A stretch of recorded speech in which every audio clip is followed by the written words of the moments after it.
Greetings and salutations, loyal viewers of this channel. My name is Sean, and today we gotta talk about what went down on Election Day 2024, exclusively in the state of California, because guess what? The era of wokeness may actually be on its way to being over, and California is the tip of the spear in this regard, as they had ballot initiatives and recall elections and ordinary elections all break away from these woke criminal justice ideologies. Now, we're going to get into this, but before we do, I want to thank everybody who supports this channel via actualjusticewarrior.com/join. Give me the money. Give me the money. Okay? So look, I don't want to bury the lead in this particular video, but the facts are what they are, and there are a bunch of different stories that I could lead off with to tell you how bad this day was for the Black Lives Matter movement, for the post-George Floyd era, for criminal justice reformers, for the defund the police crowd, for the abolish the prisons crowd, and everyone and anyone in between, but specifically for the crime deniers at every single level. We had recall elections, regular elections, we had ballot initiatives, and almost all of them exclusively broke away from the progressives, and to me, none is more important as a sign than Prop 36 not only winning in the state of California, not only winning by 70% in the state of California, but winning in each and every county in the state of California. For those of you who are unaware, Prop 36 actually repeals Prop 47, which was something that was passed into law by the voters in 2014. This is the one that notoriously made it incredibly difficult to tackle shoplifting and drug usage and all of that. And here we have a straight up repeal on the ballot, and it got 70% of the vote. This is how much the Californians are sick of the increase in shoplifting, which has gone up extraordinarily over the last 10 years, and all the other negative results of Prop 47. But in addition to the fact that this was a commanding, overwhelming victory, you have to understand that this ballot initiative was fought at every level, tooth and nail, by Governor Gavin Newsom, who believes that Prop 47 is a crucial part of his legacy. I want to go back to a video that I did a while ago about how Gavin Newsom was crushing democracy in his state, which will be linked in full in the description, so you could check out my full breakdown on the behind-the-scenes dirty tricks that were used against Prop 36, but specifically to these emails that got leaked that show you their attitudes to the proponents of Prop 36. So this comes from a CBS News article. Exclusive. Leaked emails reveal Newsom's office will not negotiate on crime bills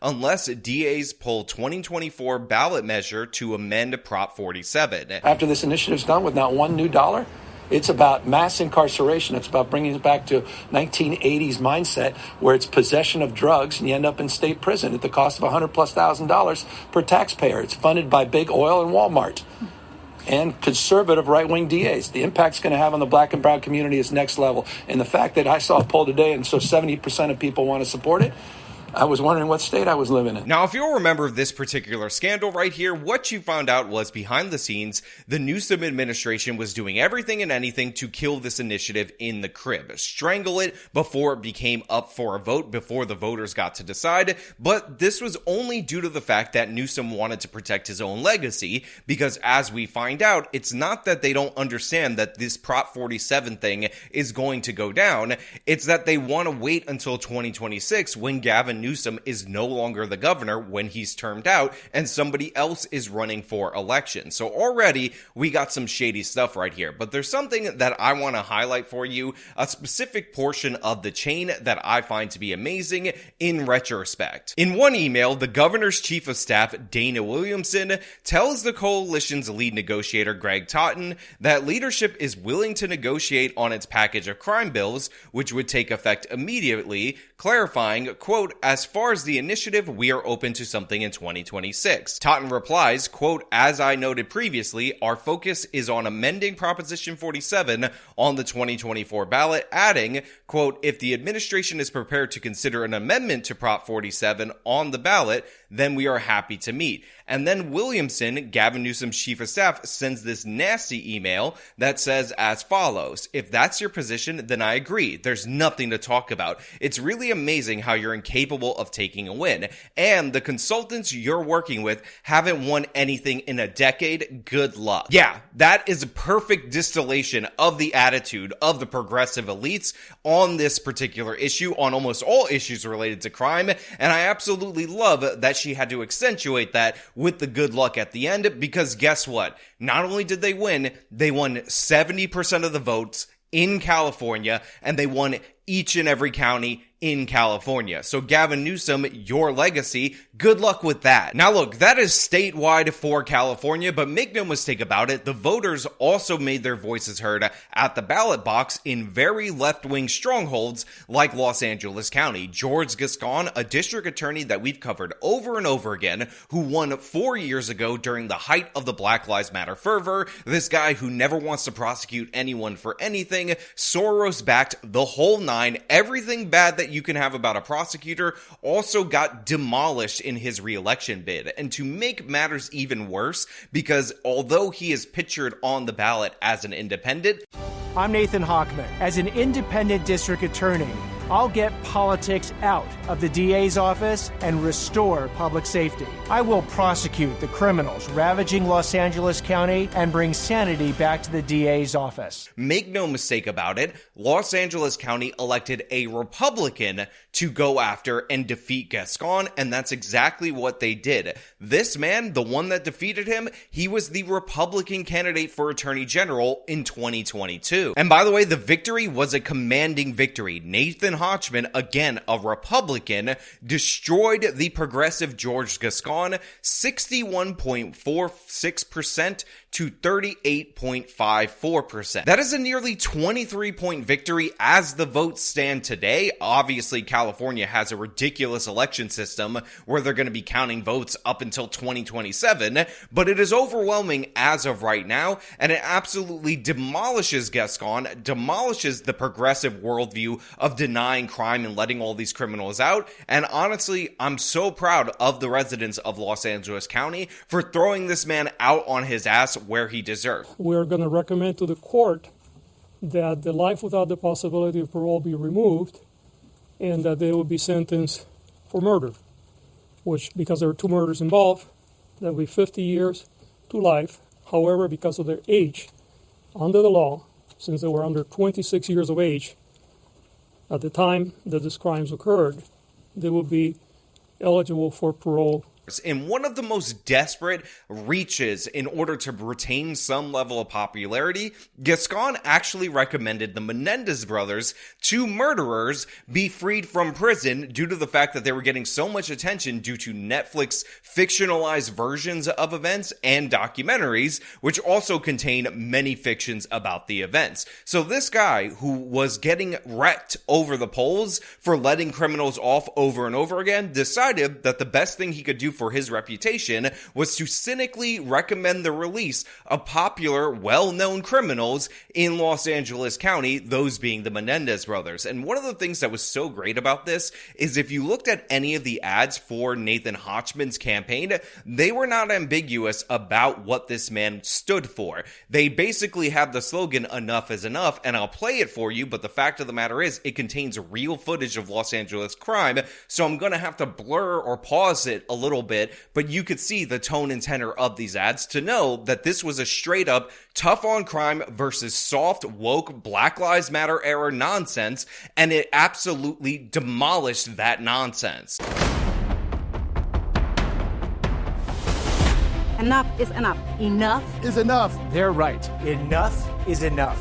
I'm Nathan Hochman. It's time to join together and reject the extreme agenda and incompetence of George Gascon. As district attorney, I will restore independence and integrity, actually prosecute criminals, and provide care for the homeless. Together, we will restore our safety and security. But wait, there's more, because the state of California also had Proposition 6 on their ballot, and this was to ban forced labor in prisons, which people said was an anti-slavery bill. And guess what? As of right now, the time that I'm recording this video, with 70% of the precincts coming in, it's actually 51-49 in favor of not passing this ballot initiative, which is absolutely shocking, especially when you realize how overwhelming overwhelmingly these woke criminal justice laws passed before that even this ballot initiative, which is worded incredibly questionably, was greeted with so much suspicion by the residents of California that as of right now, the side of keeping prison labor free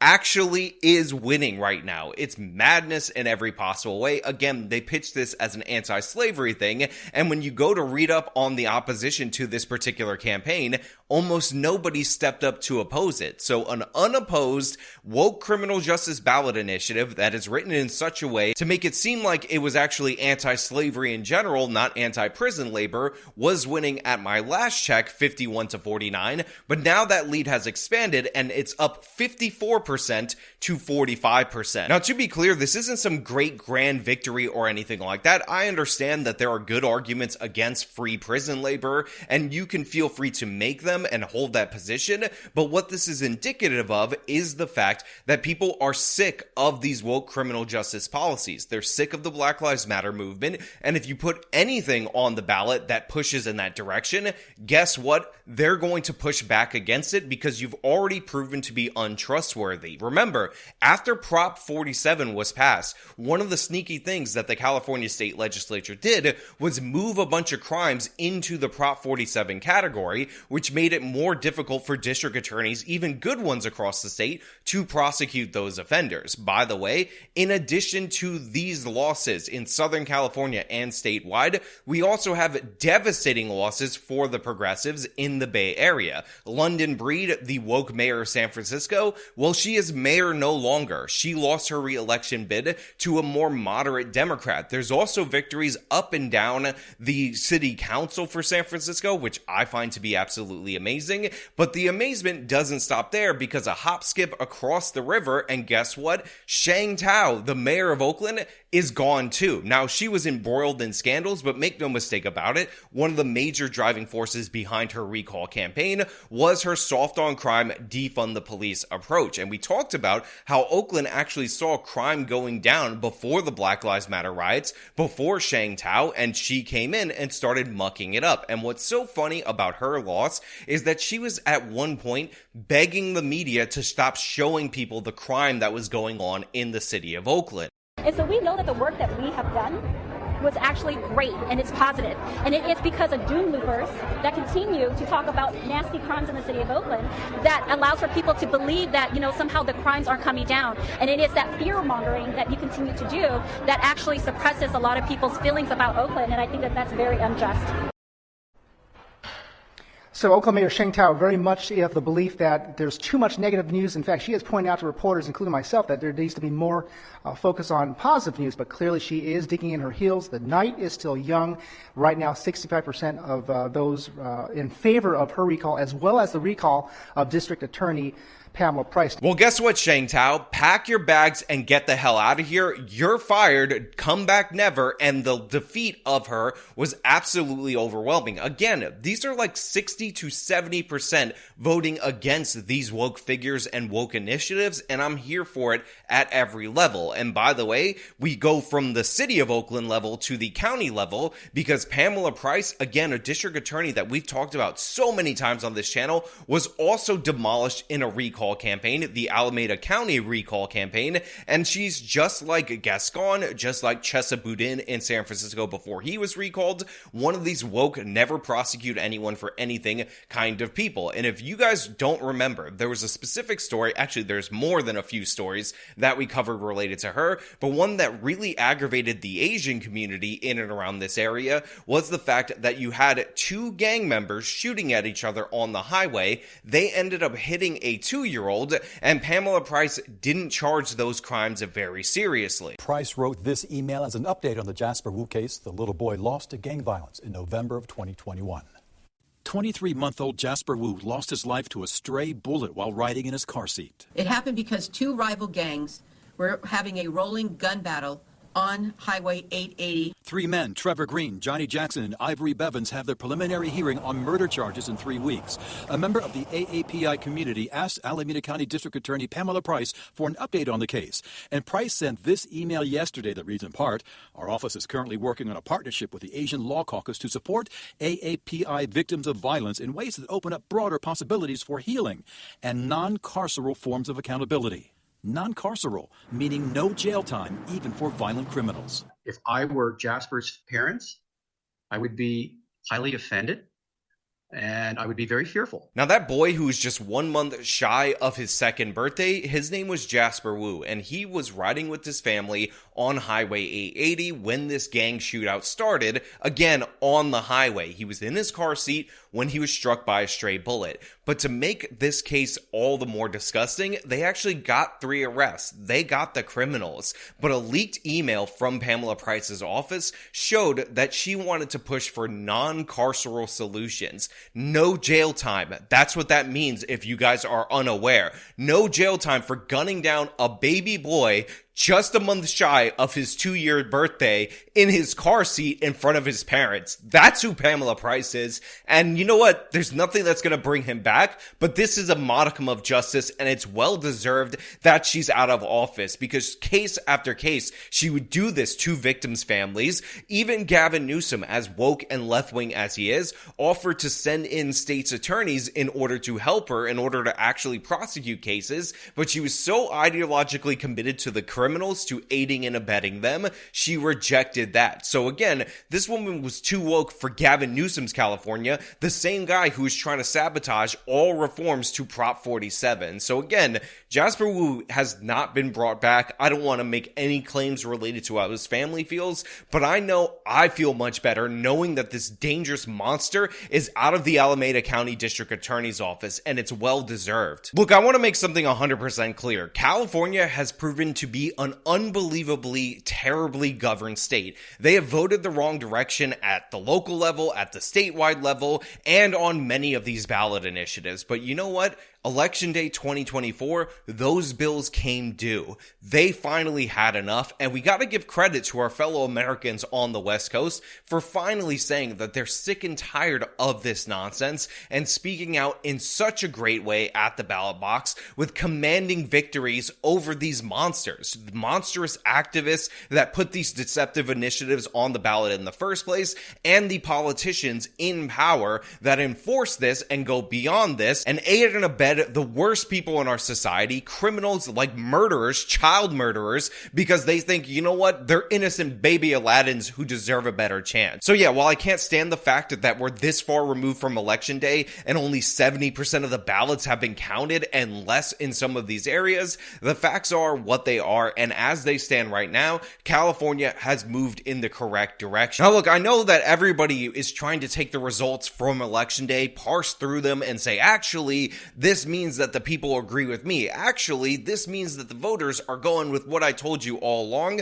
But in this particular case, this is the truth. These are just the facts. And again, California has about 750,000 ballot initiatives on the ballot all the time, every election cycle. So I'm sure there are other ones that broke the wrong way, in my opinion. Apparently, they voted for another gas thing, which is going to raise the cost of gas even more in that state, which is absurd. I can't believe that they did that. But you know what? California is going to California. But in this particular case, California is going to normal. They did something normal repeatedly at every stage of government. When they had these people on the ballot, they threw their asses out. When they had the ballot initiatives to depower them, to get rid of the darkness that has plagued our country since the Black Lives Matter riots, and in California since years before, they did that too. And by the way, in the greatest way, the country rejected California when they said no to a woke San Francisco Democrat. And yes, I'm talking about Kamala Harris. So yeah, great results out of the state of California.